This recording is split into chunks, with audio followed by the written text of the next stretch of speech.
wait for jet noise to hit your shoulder.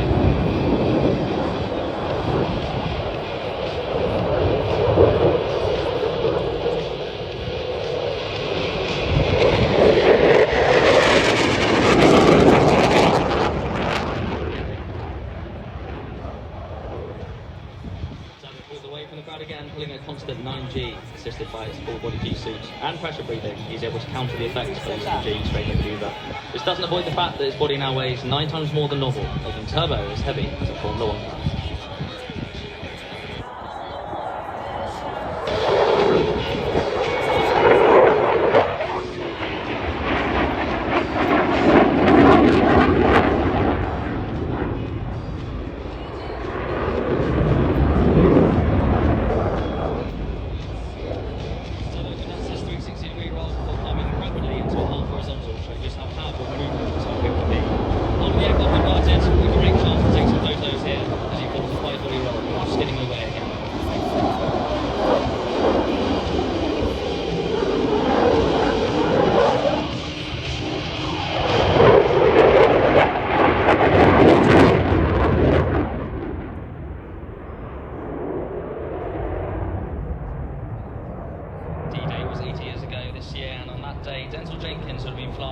Typhoon over Normandy, and the true role of the fighter bomber, the true aircraft, first aircraft to truly claim this title.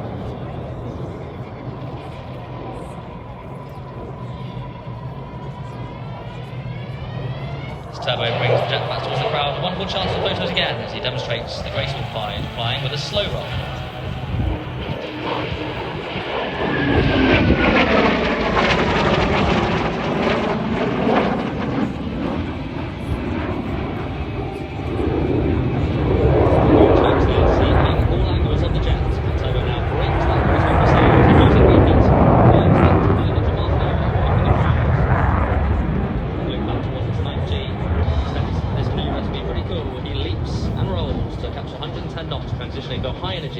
Slow energy as he produces a nice inbound barrel roll back towards the crowd.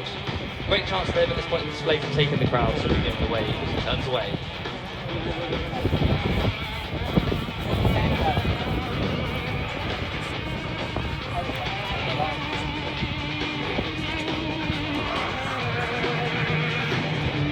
Barely moving the side, so we're now working hard to modulate that power to keep the aircraft at its limits.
A good 270-degree end roll showing the top side of the display jets before he pushes for the -3G pass.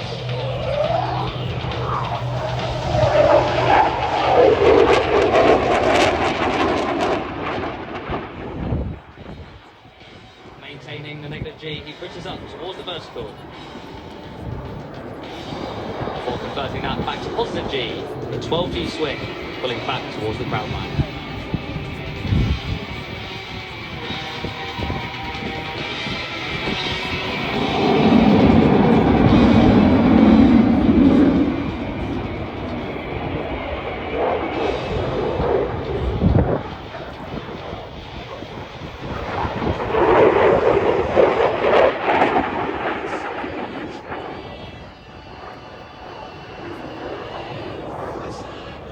Continuing the Crescendo finish, Turbo pulls up and over to about to leave the jet hanging upside down for the last time, pointing back towards the crowd as he descends before spinning into a max rate turn with a reheat slant.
achieve the display, namely BAE Systems, Leonardo, Rolls-Royce and Breitling.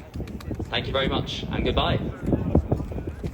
Thank you, Nate, and so nice to see another nod to the 80th anniversary of D-Day in this commemorative year, one that also marks the 80th anniversary of this airfield here at RAF Fairford, which was opened earlier in 1944 and played a very important role as part of RAF Transport Command during the D-Day landings and subsequent resupply period.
It takes the whole force to protect space. Join us.